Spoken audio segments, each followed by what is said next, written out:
You know, I first want to thank our colleagues in Texas and their delegation, both Republicans and Democrats, for their leadership. It's been really something to watch. It's really been impressive.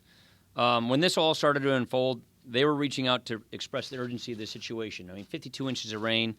This is something we've never seen before. And so they made it clear to us just how vast this problem was.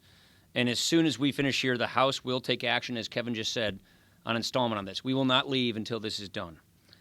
Nothing can really capture just how big and wide this devastation is. You hear a lot of numbers, tens of thousands of people in shelters, hundreds of thousands of homes damaged. Nothing can really capture this. When we look at, you turn on the TV in America today, you look at all the vitriol, you look at the bitterness, you look at, rioting and all the rest of this. You begin to wonder whether or not our civil society is holding together. This hurricane shows that it is. This shows that our civil society is still very, very civil.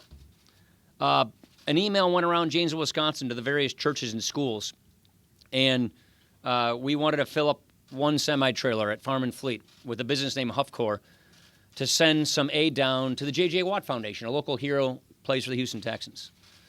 And the next day, when we all collected stuff at our kids' schools, we didn't fill one semi-trailer, we filled 9.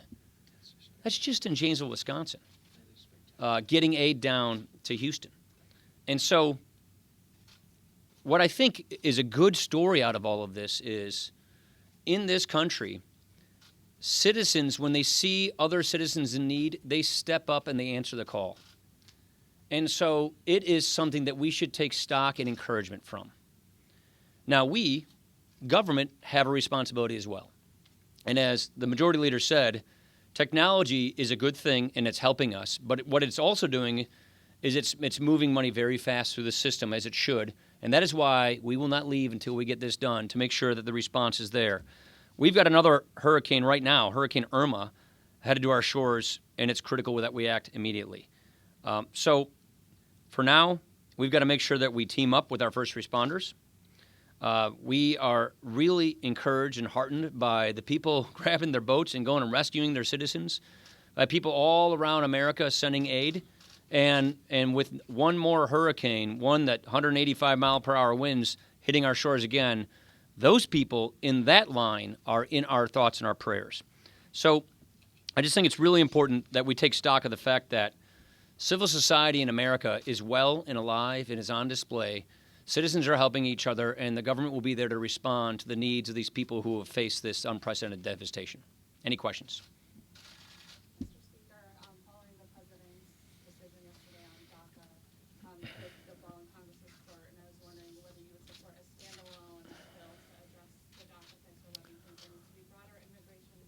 And then the second part is, you previously had told conservatives when you became Speaker you would not bring out immigration bill to the floor without a majority of Republicans supporting it. Do you still stand? Yeah. So first, let me say, President Obama was wrong to do it in the first place because he overstepped his constitutional bounds. We, the President and Congress, take an oath to support and defend the Constitution. So President Trump was right in his decision. He made the right call. I'm also encouraged by the fact that he gave us time to work out a consensus, to find a compromise, because these kids don't, for the most part, don't know any other home than the United States. So I think the President was right to give us the time we need to find that compromise. Where does that compromise exist? That's what we're going to spend the next months figuring out, where that compromise is.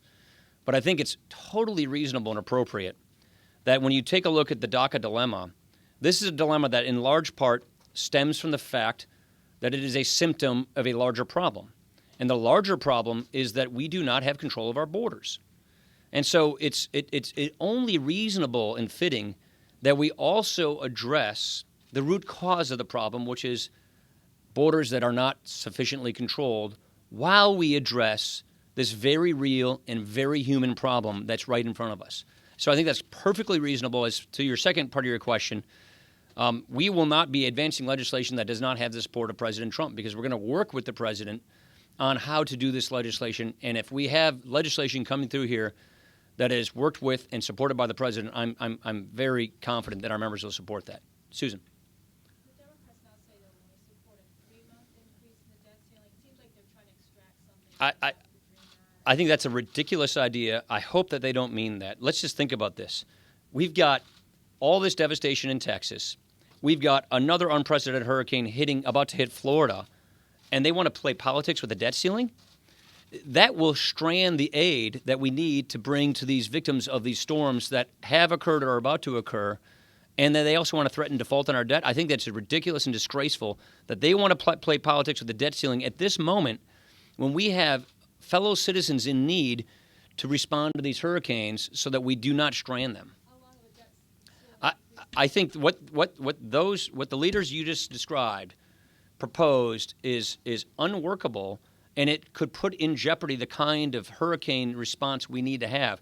Look, many of us got the calls from the administration and OMB who said FEMA is moving so fast that we're running out of money as early as Friday to Tuesday. So we've got to make sure that we have the authority, legal authority, to go out and be able to put money back into FEMA so we can respond to these hurricanes. Not to mention the fact that we already have to start pre-positioning for the fact that Irma is about to hit Florida. And to play politics with a debt ceiling, like Schumer and Pelosi apparently are doing, I don't think is a good idea. Chad. Thank you, Mr. Speaker. To that end, though, I would say it's disgraceful, but why not then lift the debt ceiling on your own with your own side? The Democrats historically have been critical of your side of not providing the votes on big things. You guys have the majority. Why not provide the votes on your side then? If it's that important, and make that argument in your Congress. As you know, this takes 60 votes in the Senate. I think what the president doesn't want to do is give more leverage where it shouldn't occur on the debt ceiling. As you know, this takes 60 votes in the Senate. If this was a majority-only vote, we could do what you're saying, but it's not a majority vote. It is a 60-vote bill in the Senate. You know that. Yeah. Hundreds of thousands of Dreamers are now looking to you to see what comes next year. Can you guarantee them that you will take action on this issue, that you will hold a vote? Yeah.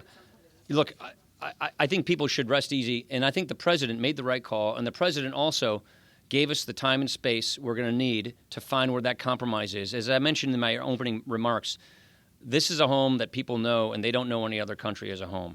And so I think there's a serious humane issue here that needs to be dealt with. But it's only fitting and reasonable that we also deal with some of the root causes of this problem, because what we don't want to have happen is another DACA problem in 10 years from now.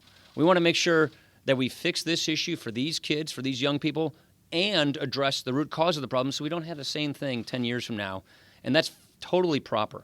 So I do believe that there is a compromise to be had here. I do believe that Congress, and we're going to work with our members to find out where that compromise is so that we can bring resolution to this very legitimate problem. Thank you.